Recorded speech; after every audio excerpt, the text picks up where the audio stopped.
tobacco, a plant that supports livelihoods economically but also threatens lives, health, and the environment. In Tanzania, Malawi, Zimbabwe, and across Southern Africa, the battle against its use and cultivation is challenging due to being one of the leading producers in the continent.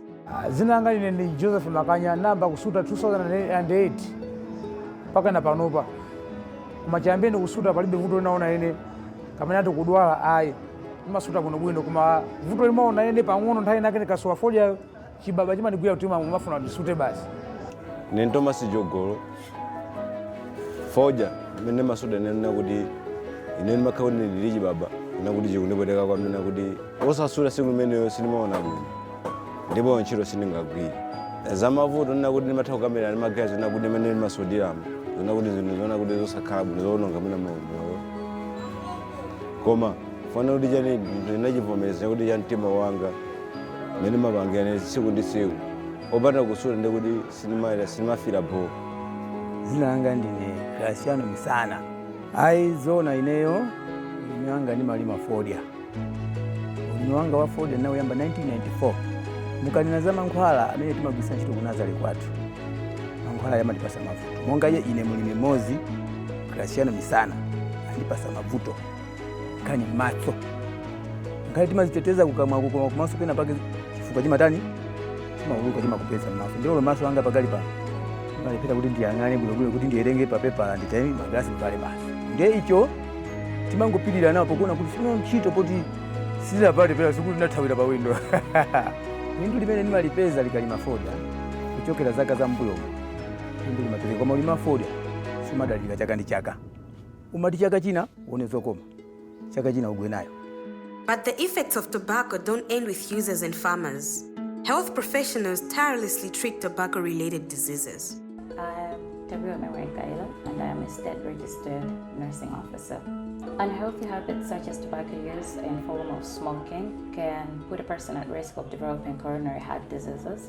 This is when there is congestion of fats in the arteries, which makes the arteries smaller and unable to deliver oxygenated blood to the heart. This can actually cause a person to have sudden heart attack or even sudden deaths. The problem that a person can be at risk of is stroke.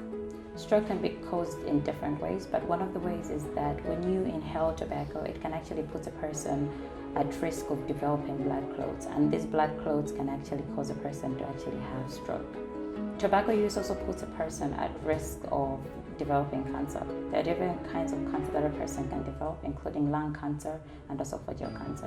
When a person once develops the cancer, they are also at risk of not fighting it because their body immunity is reduced due to the use of tobacco. People have been talking about the main things or the biggest things that actually tobacco causes.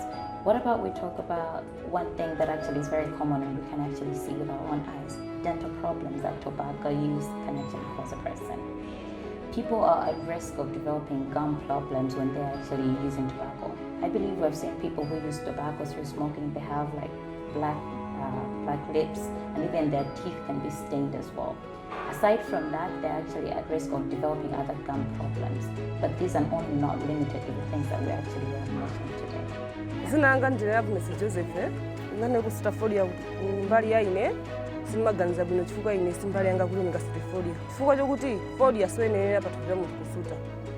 Mavanazo chisoni kwa muna ena kamasuta fodia, likachita bwino boma likanali sabu anthu amene koma apati sizingatheke ndi ufulu wawe apitirire kusuta fodia koma kwa ine singachite zimenezi. Ndiyamika ndinabodi ndimapezeka mwana muzomba. Nkhani ya fodia ine sinasudeko fodia. Fodia amaononga malangizi zinthu zonena kuti sizingatipindulire feyo. Ne kwa anthu amene amasuta fodia ndimaona zoti mwina fodia sanazindikire kuti ndi zinthu zimene zingathe kuwaononga iwo. Ndi chifukwa chakuti mwina amakhala kuchita chinthu chimenechocho koma akazazindikira ndiye azasiya. Ngati kwa ineyo nditha kuona zoti mwina chifukwa choti sitonse amene timasangalala kukhala pamalo ponena kuti anthu asuta fodia ndi pamalo endeka ndi pa entertainment chani komano ngati pali pamalo pokuti pamafika anthu osiyanasiyana anakatha kukonza malo oti mwina anthu osuta fodia azikhala kwawokha pokuti atha kumakasuta fodya akafunanso zina zopanga ndi society azitha kubwera kumapanga nawo kuti mwina tizikhala ngati kuti tikusiyirana tikupasana space. Yeah. My name is Alex Changulo.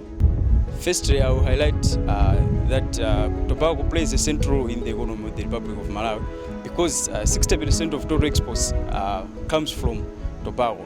That means that tobacco is the highest forex earner in the country. 13% of the total GDP comes from tobacco even. But despite these successes, tobacco has come with very, very negative impacts, especially on the youth. That is why there must be successive interventions and policies that should be aligned to address these challenges. First of all, the government of Malawi last year signed the World Health Framework on Policy Convention and Policy Integration so that it should be able to regulate and control the tobacco consumption in the country. Second, in the system, in the curriculum of the primary and secondary schools, it has included the dangers and the effects of tobacco use and tobacco substance abuse, especially among the youth, so that when the young minds are growing, they should grow with the conscious and they should grow with the dedication that tobacco intake is bad, especially on their health, because it has come with a lot of health challenges, talk of asthma, bronchitis, stroke, and even respiratory diseases. Thirdly, the government has included age restriction. That is, the minimum wage one should take out tobacco is 18. This means that the government is trying its best to control tobacco intake, especially among the youth. On a fourth note is that the government has it has issued a warning on public places that anyone should not be found in public places, especially at this time when the youth are among the very first addicts of it. On a fifth note is that there are a lot of awareness on the media on the dangers of tobacco. Ine dzina langa ni Margaret Masiye, mulangizi wa mmuzi muno. Timathandiza kuziwisa anthu za kuipa kwa fodya. Komanso kuziwisa anthu za malamulo a fodya. It's clear that tackling tobacco requires various approaches. From policy reforms to community efforts, every action matters. Despite tobacco remaining an African heritage crop with economic benefits, also remember that prevention is better than cure, and too much of anything is harmful. Together, let's continue the fight against tobacco for the health and well-being of all in Southern Africa.